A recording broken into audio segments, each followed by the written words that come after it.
दोस्तों, साल 2020 north Korea ने एक ऐसा कानून लागू किया जिसने वहां के आम लोगों की जिंदगी को हमेशा के लिए बदल दिया। इस कानून का नाम था reactionary thought and culture elimination act. इस एक्ट के तहत दक्षिण कोरियाई म्यूजिक सुनना, विदेशी फिल्मों या ड्रामा देखना या किसी भी तरह के बाहरी कंटेंट को फैलाना सीधे सीधे अपराध मान लिया गया। सजा भी इतनी खौफनाक कि या तो 15 साल की जेल या फिर हजारों लोगों के सामने सार्वजनिक फांसी। यह वही समय था जब देश में डर का माहौल पहले से कई गुना बढ़ गया। अब लोग केवल सरकार से ही नहीं बल्कि अपने पड़ोसियों, दोस्तों और रिश्तेदारों से भी डरने लगे, क्योंकि कोई भी व्यक्ति सरकार को रिपोर्ट कर सकता था। एक घटना ने इस कानून की सच्चाई पूरी दुनिया को दिखा दी। एक 22 साल के युवक को एक बड़े स्टेडियम में लाया गया। वहां हजारों लोग मौजूद थे। उसके माँ बाप सबसे आगे खड़े थे। उसका अपराध सिर्फ इतना था कि उसने दक्षिण कोरियाई गाने सुने थे और अपने दोस्तों को भी सुनाए थे। बिना कोर्ट, बिना वकील और बिना किसी औपचारिक प्रक्रिया के उसे गोली मार दी गई। यह सब इसलिए ताकि लोगों के मन में और ज्यादा डर बैठ सके। नॉर्थ कोरिया में इस तरह की घटनाएं आम हो चुकी हैं।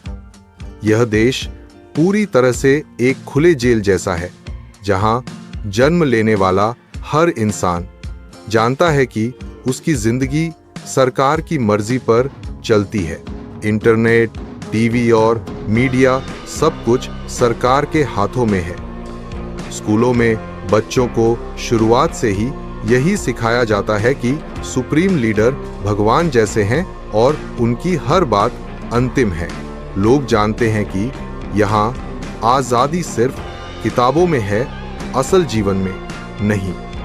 यही वजह है कि नॉर्थ कोरिया में हर इंसान एक अदृश्य पहरेदार के डर के साथ जीने को मजबूर है। दोस्तों, नॉर्थ कोरिया में आपकी जिंदगी केवल आपके काम या मेहनत पर तय नहीं होती, बल्कि आपके खानदान की पुरानी छवि पर भी निर्भर करती है।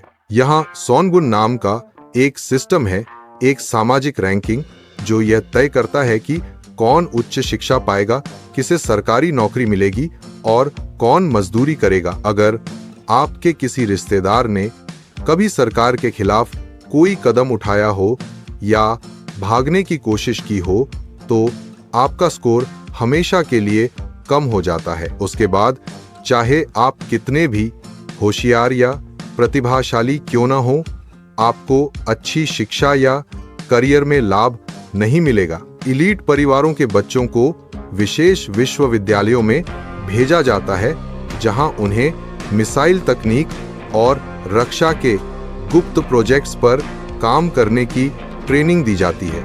वहीं बाकी युवाओं को 17 साल की उम्र में ही 10 साल की अनिवार्य सेना की सेवा करनी पड़ती है। यहाँ तक कि लड़कियों को भी इसमें शामिल किया जाता है। जिन बच्चों का सोनगुन स्कोर कम होता है, उन्हें मजदूरी या सरकारी श्रम शिविरों में भेज दिया जाता है। आर्थिक हालात भी बेहद खराब हैं। सरकारी वेतन इतना कम होता है कि उससे मुश्किल से 1 या 2 किलो चावल खरीदा जा सकता है। ऊपर से सरकार के अलग अलग टैक्स और अनिवार्य योगदान, कई लोग मजबूरी में काले बाजार का सहारा लेते हैं। यह सिस्टम आम नागरिक को आर्थिक और सामाजिक रूप से पूरी तरह सरकार पर निर्भर बना देता है। शिक्षा भले ही मुफ्त हो और साक्षरता दर लगभग 98% बताई जाती हो, लेकिन स्कूलों में असली पढ़ाई कम और ब्रेन वॉशिंग ज्यादा होती है।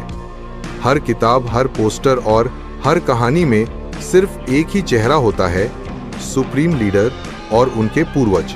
बच्चों को छोटी उम्र से सिखाया जाता है कि नेता सबसे बड़े हैं, उनका विरोध पाप है और उनकी सेवा ही जीवन का मकसद। यही कारण है कि वहाँ के युवा सपनों में भी डर और बंधन के बीच जीते हैं। दोस्तों, नॉर्थ कोरिया में नियंत्रण केवल कागजी नहीं बल्कि रोजमर्रा की जिंदगी में दिखाई देने वाला डर है। लोग जानते हैं कि एक छोटी सी गलती उनकी जान ले सकती है।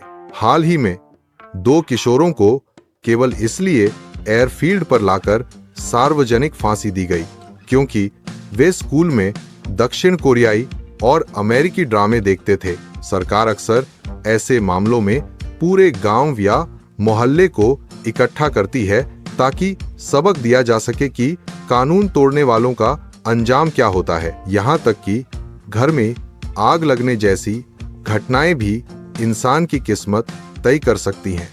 एक महिला ने अपने घर में लगी आग से पहले अपने बच्चे और खुद को बचाने की कोशिश की, लेकिन सुप्रीम लीडर की तस्वीरें बचाना भूल गई।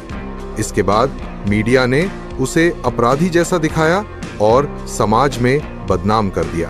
वहीं उसी आग से तस्वीरें बचाने वाले पड़ोसी को हीरो बना दिया गया। यहाँ इंसान की जान से ज्यादा कीमत तस्वीरों और प्रतीकों की है।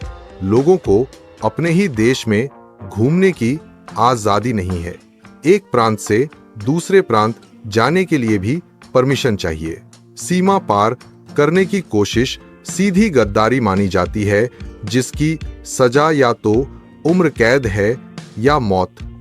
विदेशी लोग जब देश में आते हैं तो उन्हें सिर्फ वही दिखाया जाता है जो सरकार चाहती है। हर जगह गाइड और सुरक्षाकर्मी साथ रहते हैं। किसी आम नागरिक से सीधी बात करने की अनुमति नहीं होती।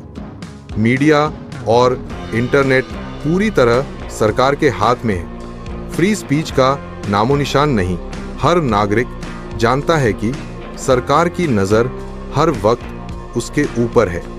इस पूरे माहौल में लोग चुप रहना सीख चुके हैं। वे जानते हैं कि सवाल पूछने की कीमत भारी है। यही वजह है कि नॉर्थ कोरिया को दुनिया का सबसे बड़ा खुला जेल कहा जाता है, जहां जीते जागते लोग भी कैदियों जैसा जीवन जीते हैं। नॉर्थ कोरिया एक ऐसा देश है जहां हर नागरिक का जीवन सरकार के सख्त नियमों के अधीन चलता है। जन्म से लेकर मौत तक पढ़ाई, नौकरी, रिश्ते और सोचने तक की आजादी सीमित है। विदेशी मीडिया, इंटरनेट और बाहरी दुनिया से संपर्क पूरी तरह बंद है। लोगों के हर कदम पर नजर रखी जाती है। छोटे से छोटा विरोध भी गद्दारी माना जाता है और इसकी सजा उम्र कैद या मौत तक हो सकती है। यही वजह है कि यहाँ लोग चुप रहना सीख जाते हैं, क्योंकि सवाल पूछने की कीमत बेहद भारी पड़ सकती है। इस तानाशाही वाले माहौल में नॉर्थ कोरिया को अक्सर दुनिया का सबसे बड़ा खुला जेल कहा जाता है, जहां जीते जागते लोग भी कैदियों जैसी जिंदगी जीते हैं। इस पूरी व्यवस्था के केंद्र में है supreme leader Kim Jong Un, जो 2011 में अपने पिता के निधन के बाद सत्ता में आए थे।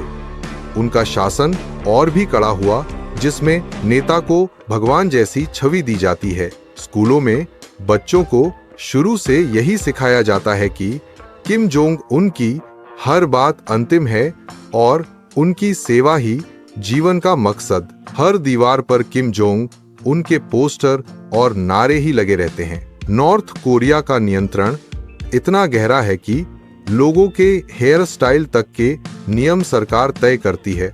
पुरुषों के लिए करीब 15 और महिलाओं के लिए लगभग 18 स्टाइल सरकार द्वारा अनुमत हैं। इनसे हटकर बाल कटवाना पश्चिमी प्रभाव और गद्दारी माना जाता है। यहाँ तक कि किम जोंग उन या उनके परिवार जैसी हेयर स्टाइल रखना भी आम नागरिकों के लिए प्रतिबंधित है। स्कूल और विश्वविद्यालय के छात्र नियमित जांच से गुजरते हैं ताकि यह सुनिश्चित किया जा सके कि उन्होंने तयशुदा हेयर कट ही अपनाया है। इन सब का उद्देश्य एक जैसी पहचान बनाना और सुप्रीम लीडर के प्रति वफादारी दिखाना है। इस तरह नॉर्थ कोरिया में सिर्फ कपड़े और पढ़ाई ही नहीं, बल्कि बालों की लट तक सरकार के नियंत्रण में रहती है।